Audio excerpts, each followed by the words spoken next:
नमस्कार दोस्तों, स्वागत है आप सभी का आपके अपने YouTube चैनल में जिसका नाम है बोर्ड परीक्षा। आज हम लोग बात करेंगे कक्षा 10 के NCERT बेस्ड मैथमेटिक्स के सोल्यूशन के, और एक्सरसाइज हमारा चल रहा है 13A। आपको बताना चाहते हैं कि जो बुक हम आपके सामने सॉल्व करने जा रहे हैं वो डॉक्टर मनोहर रे पब्लिकेशन की है और राइटर का नाम भी है डॉक्टर मनोहर रे। क्वेश्चन नंबर 5 आपके सामने आपकी स्क्रीन पर। अध्याय जो चल रहा है वो चल रहा है पृष्ठीय क्षेत्रफल एवं आयतन। तो यहाँ पर हम लोगों ने लिखा पृष्ठीय क्षेत्रफल एवं आयतन, पृष्ठीय क्षेत्रफल एवं आयतन। आइए अब सवाल को हम हल करते हैं। तो यहाँ पर सबसे पहले आ जाएगा सवाल, कोई बर्तन एक खोखले अर्धगोले के आकार का है जिसके ऊपर एक खोखला बेलन अध्यारोपित है। अर्धगोले का व्यास 14 सेंटीमीटर है। इस बर्तन की कुल ऊंचाई 13 सेंटीमीटर है। 10 बर्तन का आंतरिक पृष्ठीय क्षेत्रफल ज्ञात कीजिए। ठीक है, आइए देखिए 10 की जगह इस होना चाहिए कि इस बर्तन का आंतरिक पृष्ठीय क्षेत्रफल ज्ञात कीजिए। चलिए भाई हम रेडी हैं। तो यहाँ पर हम लोग लिखेंगे अर्धगोले का व्यास जो दिया गया है उसे नोट करेंगे। तो अर्धगोले का व्यास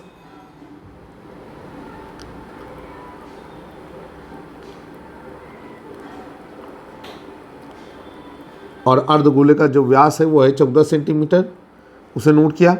और यहाँ पर लिखेंगे कि पात्र की कुल ऊंचाई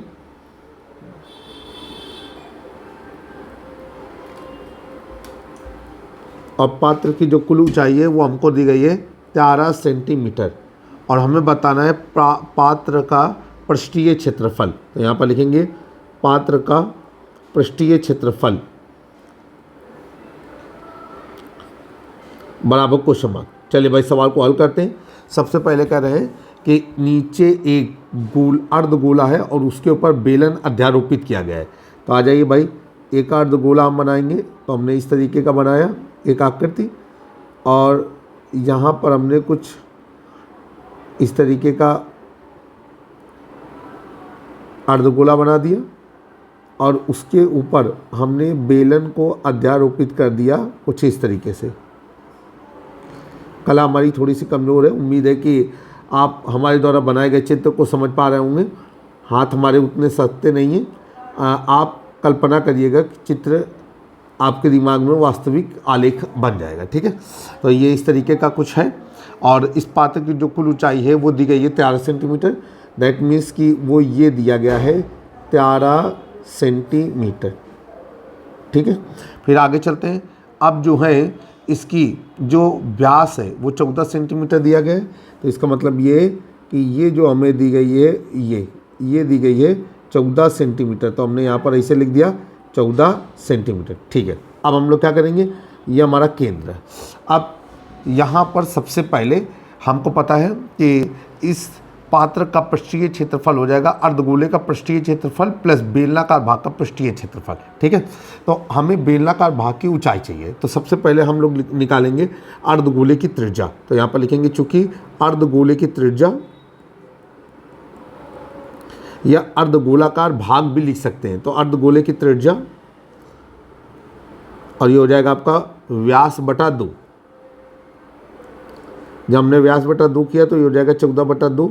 14 में 2 का भाग जाएगा तो ये हो जाएगा 7 सेंटीमीटर। तो अर्धगोले की त्रिज्या 7 सेंटीमीटर हो गई। अब हम लोग लिखेंगे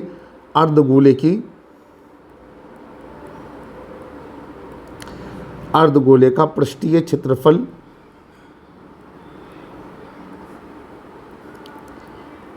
और ये अर्धगोले का पृष्ठीय क्षेत्रफल हो जाएगा 2 पाई r²। तो ये हो गया आपका 2 गुणे पाई का मान हो गया 22/7 और r², तो ये हो जाएगा 7 गुणे 7। 7 से 7 कट गया।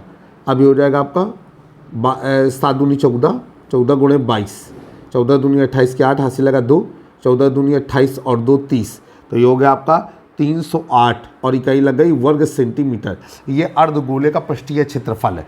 अब हम लोग क्या करेंगे, लिखेंगे कि बेलनाकार भाग की ऊंचाई। तो यहाँ पर लिख दिया कि चूंकि बेलनाकार भाग की ऊंचाई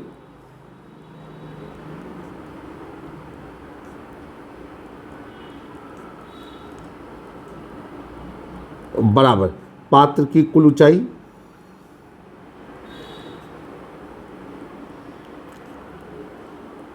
माइनस अर्धगोलाकार भाग की अर्धगोलाकार भाग की त्रिज्या।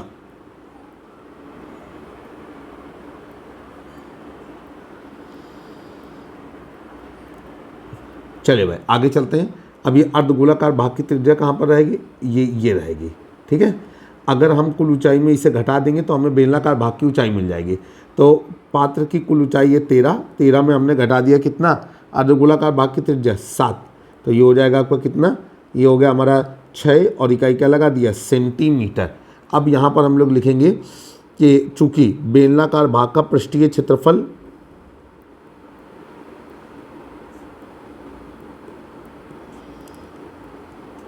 दो चीज़ें होती हैं, एक होता है वक्र पृष्ठ और एक होता है संपूर्ण पृष्ठ। तो ये वक्र पृष्ठ की बात हो रही है, बेलनाकार भाग का पृष्ठीय क्षेत्रफल, और ये हो जाएगा आपका 2πr/h। अब ये हो गया आपका 2 गुणे पाई का मान हो गया 22/7, आर का मान हो गया आपका 7 और एच का मान हो गया 6।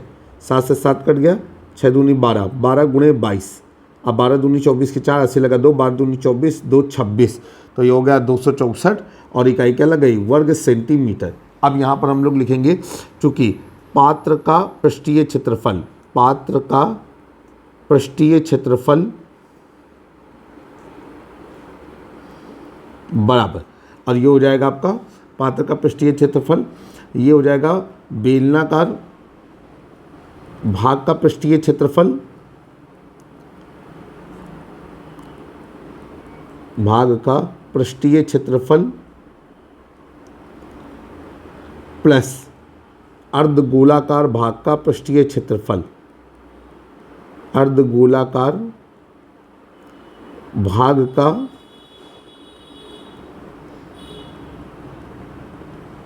पृष्ठीय क्षेत्रफल। बेलनाकार भाग का पृष्ठीय क्षेत्रफल कितना निकाला है हमने, ये निकाला है हमने 264, और 264 में हम कितना जोड़ देंगे, 308, तो ये हो जाएगा आपका जोड़ने पे 572 वर्ग सेंटीमीटर। इबारती प्रश्न आप उसका उत्तर इबारत में लिखेंगे कि निर्मित पात्र का जो पृष्ठीय क्षेत्रफल है वो 572 वर्ग सेंटीमीटर है। आप क्वेश्चन नंबर 6 करेंगे। क्वेश्चन नंबर 6 आपकी स्क्रीन पर, क्वेश्चन नंबर 6 में क्या कह रहा है, कह रहे हैं कि एक तंबू एक बेलन के आकार का है जिस पर एक शंकु अध्यारोपित है। कह रहे हैं यदि बेलनाकार भाग की ऊंचाई और व्यास 2.1 सेंटीमीटर और 4 सेंटीमीटर है, शंकु की तिर्यक ऊंचाई 2.8 मीटर है, तो इस तंबू को बनाने में प्रयुक्त कैनवास का क्षेत्रफल ज्ञात कीजिए। साथ ही 500 रुपये प्रति वर्ग मीटर की दर से इसमें प्रयुक्त कैनवास की लागत भी ज्ञात कीजिए। ध्यान दीजिए कि तंबू के आधार को कैनवास से नहीं ढका जाना है। सवाल बहुत अच्छा आपके सामने है। सबसे पहले हम लोग यहाँ पर लिखेंगे कि तंबू में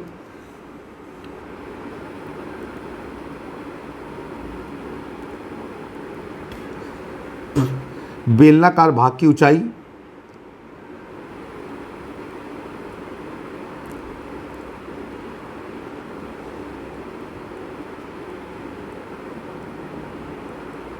बराबर, और ये बेलनाकार भाग की ऊंचाई है 2.1 मीटर।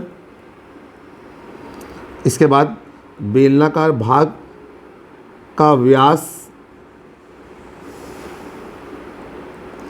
ये आपका 4 मीटर, और शंक्वाकार भाग की तिर्यक ऊंचाई, शंक्वाकार भाग की तिर्यक ऊंचाई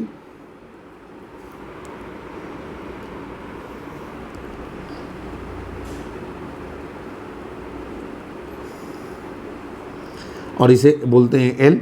ये हमें दी गई है कितनी, 2.8 मीटर।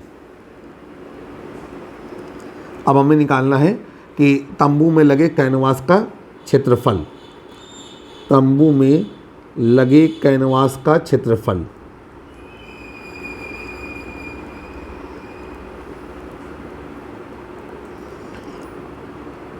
बराबर क्वेश्चन मार्क, और यहाँ पर लिखेंगे कैनवास की लागत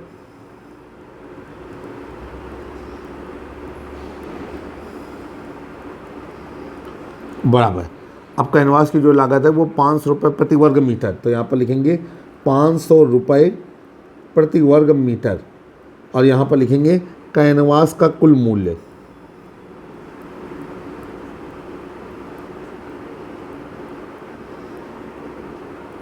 बराबर क्वेश्चन मार्क। सवाल बहुत अच्छा है। सबसे पहले तो हम समझ जाएंगे कैनवास कहाँ पर लगेगा, बेलनाकार भाग के पृष्ठीय क्षेत्रफल पर, मतलब वक्र पृष्ठ पर, और शंक्वाकार भाग के पृष्ठीय क्षेत्रफल अर्थात वक्र पृष्ठ पर। तो यहाँ पर सबसे पहले एक आकृति बनाएंगे। तो आकृति कुछ इस तरीके से रहेगी कि ये हमारा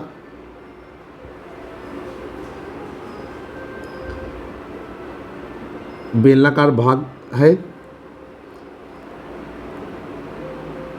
और इसके ऊपर हमारा शंक्वाकार भाग हो जाएगा।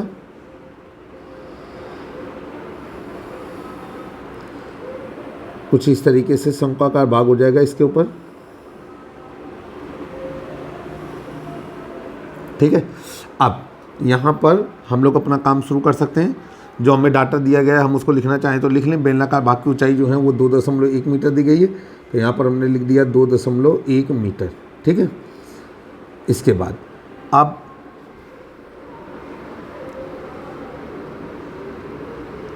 जो इसका व्यास है वो 4 मीटर दिया गया है, तो ये हो गया हमारा,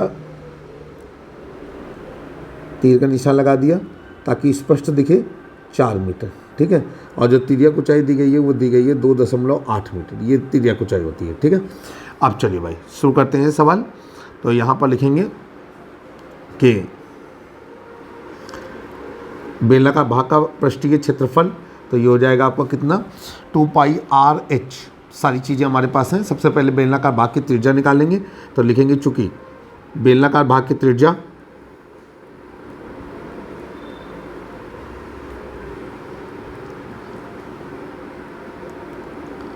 और जो बेलनाकार भाग की त्रिज्या है वो हो जाएगी हमारी व्यास बटा 2।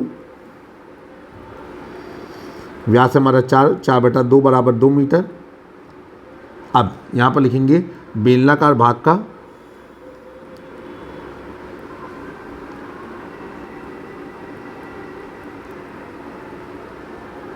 पृष्ठीय क्षेत्रफल,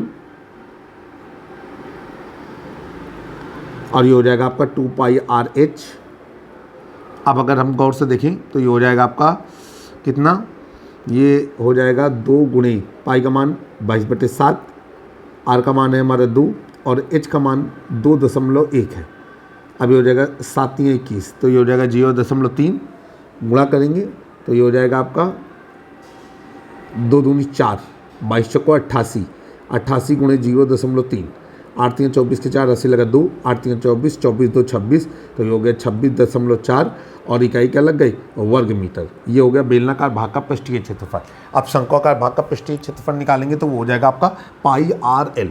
आर आपके पास था ही है और एल भी दिया गया है, तो यहाँ पर लिखेंगे सबसे पहले कि शंक्वाकार भाग की त्रिज्या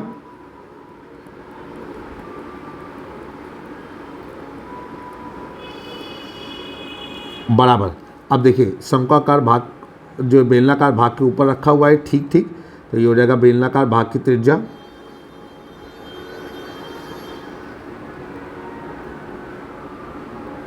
और बेलनाकार भाग की त्रिज्या कितनी है, ये हमने निकाली है 2 मीटर, इतना हो गया। अब नीचे लिखेंगे चूंकि शंक्वाकार भाग का वक्र पृष्ठ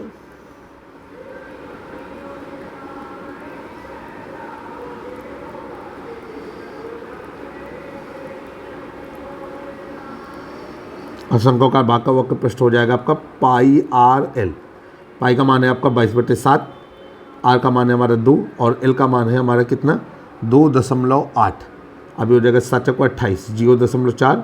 अभी हो जाएगा 22 दूनी 44, 44 गुणे 0.4, 4 चौको 16 की 86 लगाई, 4 चौको 16 और 1 17, तो ये हो गया 17.6 और इकाई क्या लग गई, वर्ग मीटर। तो शंक्वाकार भाग का वक्र पृष्ठ हो गया 17.6 वर्ग मीटर। अब नीचे हम लोग लिखेंगे चूंकि तंबू में लगी कैनवास का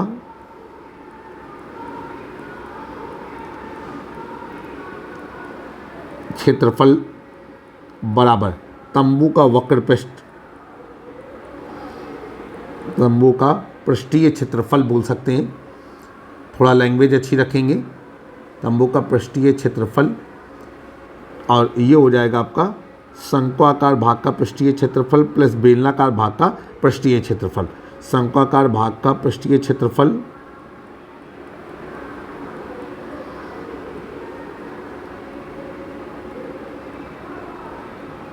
प्लस बेलनाकार भाग का पृष्ठीय क्षेत्रफल।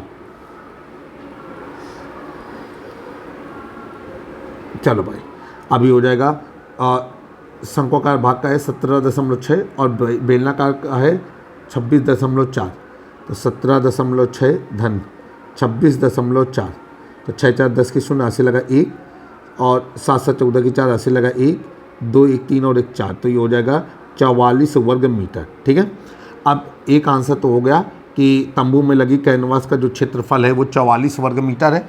अब हम लोग आगे करेंगे। अब हमको बताना है कि इसमें कितनी लागत लगेगी। तो यहाँ पर हम लोग सबसे पहले लिखेंगे, चूँकि 1 वर्ग मीटर कैनवास का मूल्य